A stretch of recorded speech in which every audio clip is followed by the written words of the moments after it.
प्रधानमंत्री श्री नरेंद्र मोदी ने आज वीडियो कॉन्फ्रेंसिंग के माध्यम से राष्ट्रीय रोजगार मेले को संबोधित किया। विभिन्न सरकारी विभागों और संगठनों में नियुक्ति अभ्यर्थियों को 51,000 से अधिक नियुक्ति पत्र वितरित किए। देश भर में चुने हुए नवयुक्त युवा रेल मंत्रालय, डाक विभाग, गृह मंत्रालय, राजस्व विभाग, उच्च शिक्षा विभाग, स्कूल शिक्षा और साक्षरता विभाग, शिक्षा मंत्रालय, स्वास्थ्य और परिवार कल्याण सहित विभिन्न मंत्रालयों, विभागों और सरकारी में शामिल होंगे। रोजगार मेले में प्रधानमंत्री संबोधन के दौरान देश भर के 37 स्थल मेले से जुड़े रहे।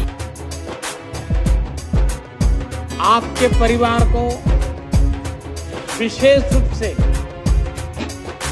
मेरी तरफ से बहुत बहुत शुभकामनाएं। साथियों, देश के अलग अलग राज्यों और केंद्र शासित प्रदेशों में आयोजित होने वाले रोजगार मेले युवाओं के प्रति हमारे कमिटमेंट का प्रमाण है। हमारी सरकार युवाओं के भविष्य को ध्यान में रखकर मिशन मोड में काम कर रही है। हम न सिर्फ रोजगार दे रहे हैं, बल्कि पूरे सिस्टम को पारदर्शी भी बनाए हुए, जिससे नियुक्ति प्रक्रिया पर युवाओं का भरोसा बना हुआ। हमने भर्ती प्रक्रिया को न सिर्फ स्ट्रीमलाइन किया, बल्कि कुछ परीक्षाओं को रिस्ट्रक्चर भी किया।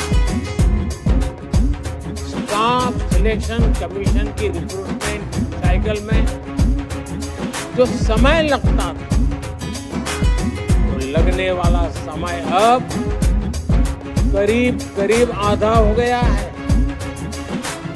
यानी सर्कुलर पत्र जारी होने से लेकर नियुक्ति पत्र देने तक के समय को काफी कम कर दिया।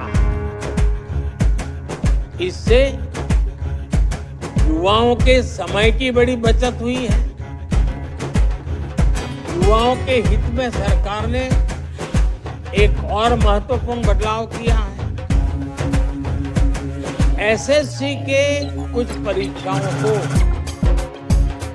हिंदी, इंग्लिश और 13 क्षेत्रीय भाषाओं में लेना शुरू कर दिया। इससे बड़ी संख्या में उन युवाओं को नौकरी के लिए आवेदन करने का अवसर मिल रहा है, जिनके रास्ते में भाषा की दीवार खड़ी थी। साथियों, आज भारत जिस दिशा में आगे बढ़ रहा है, जिस तेजी से आगे बढ़ रहा है, उससे हर सेक्टर में रोजगार के नए अवसर तैयार हो रहे हैं। आपने देखा होगा, कुछ ही दिन पहले गुजरात के धोरडो गांव को, आपको पता होगा धोरडो कच्छ जिले में पाकिस्तान की सीमा पर का गांव है। इस धोरडो गांव को यूनाइटेड नेशंस ने बेस्ट टूरिज्म विलेज के रूप में सम्मानित किया। इससे पहले कर्नाटका के होयसला मंदिरों और पश्चिम बंगाल के शांति निकेतन को वर्ल्ड हेरिटेज साइट की पहचान। आप कल्पना कर सकते हैं कि इससे यहाँ पर्यटन की संभावना और अर्थव्यवस्था के विस्तार की संभावना कितनी बढ़ गई है। पहले पर्यटन बढ़ने का सीधा मतलब है कि हम रोजगार के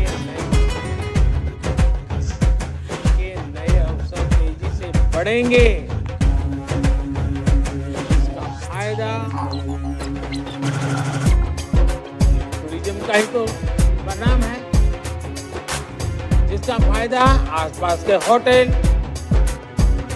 छोटे छोटे दुकानदार, बस चलाने वाले, टैक्सी चलाने वाले, ऑटो रिक्शा चलाने वाले, इवन टूरिस्ट गाइड के काम करने वाले, हर किसी को लाभ होता है। ऐसे ही स्पोर्ट्स क्षेत्र, ये ऐसे सेक्टर भी हैं जो रोजगार के नए अवसर तैयार कर रहे हैं। नेशनल इंटरनेशनल खेलों में हमारे खिलाड़ी ऐतिहासिक प्रदर्शन कर रहे हैं। ये उपलब्धियां हमारे देश के स्पोर्ट्स लैंडस्केप में भी बड़े बदलाव। भाषा के प्रसार के लिए पीएम मोदी कहते हैं कि गुलामी की मानसिकता वाले लोगों में आज भी संस्कृत भाषा के प्रति नफरत का भाव है। वही बीते 9 वर्षों में हमने इसके प्रसार के लिए व्यापक प्रयास किए हैं। साथियों, गुलामी के 1000 साल के कालखंड में भारत को तरह तरह से जड़ों से उखाड़ने का प्रयास हुआ। इन्हीं में से एक था संस्कृत भाषा का पूरा विनाश। हम आजाद हुए, लेकिन जिन लोगों ने गुलामी की मानसिकता नहीं गई, वो संस्कृत के प्रति वैर भाव पालते रहे। कहीं कोई लुप्त भाषा का कोई शिलालेख मिलने पर ऐसे लोग उसका महिमा मंडन करते हैं, लेकिन हजारों वर्षों से मौजूद संस्कृत का सम्मान नहीं करते। दूसरे देश के लोग मातृभाषा जाने तो ये लोग प्रशंसा करेंगे, लेकिन संस्कृत भाषा जानने को ये पिछड़ेपन की निशानी मानते हैं। इस मानसिकता के लोग पिछले 1000 साल से हारते आ रहे हैं और आगे भी कामयाब नहीं होंगे। संस्कृत केवल परंपराओं की भाषा नहीं है, ये हमारी प्रगति और पहचान की भाषा भी है। बीते 9 वर्षों में हमने संस्कृत के प्रसार के लिए व्यापक प्रयास किए हैं। आधुनिक संदर्भ में अष्टाध्यायी वाच्य जैसे ग्रंथ इन प्रयासों को सफल बनाने में बड़ी भूमिका निभाई। मुख्यमंत्री एम.के. स्टालिन ने राष्ट्रपति द्रौपदी मुर्मू को एक पत्र दिया, जिसमें तमिलनाडु में under graduate medical degree course bill 2021 में प्रवेश के लिए सहमति देने का अनुरोध किया गया। राष्ट्रपति से आग्रह करते हुए कि वे सहमति में तेजी लाएं, उन्होंने राष्ट्रीय पात्रता सह प्रवेश परीक्षा नीट को गरीब और वंचित पृष्ठभूमि के छात्रों के हित के खिलाफ बताया।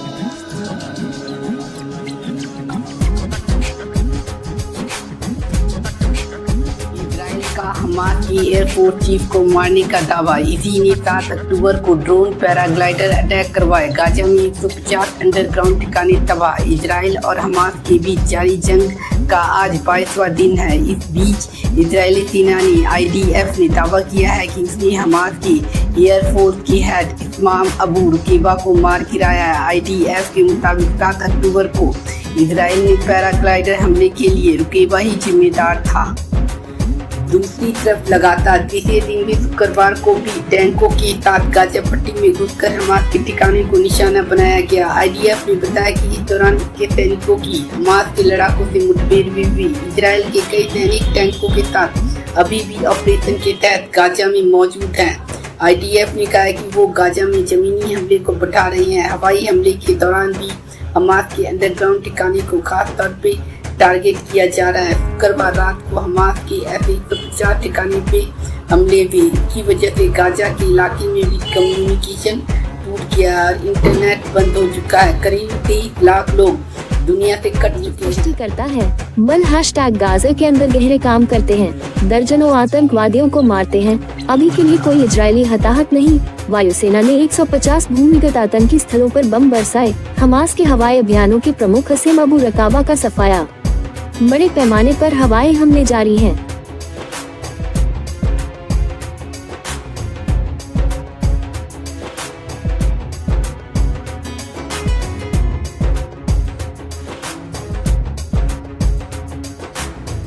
देखिए, इन जिहादियों को किसी और के लिए बॉम्ब ले जा रहा था, खुद ही 72 के पास। फेस्टिवल 2023 की शुरुआती रात में भाग लेने के लिए अभिनेता प्रियंका चोपड़ा आज सुबह मुंबई पहुंची।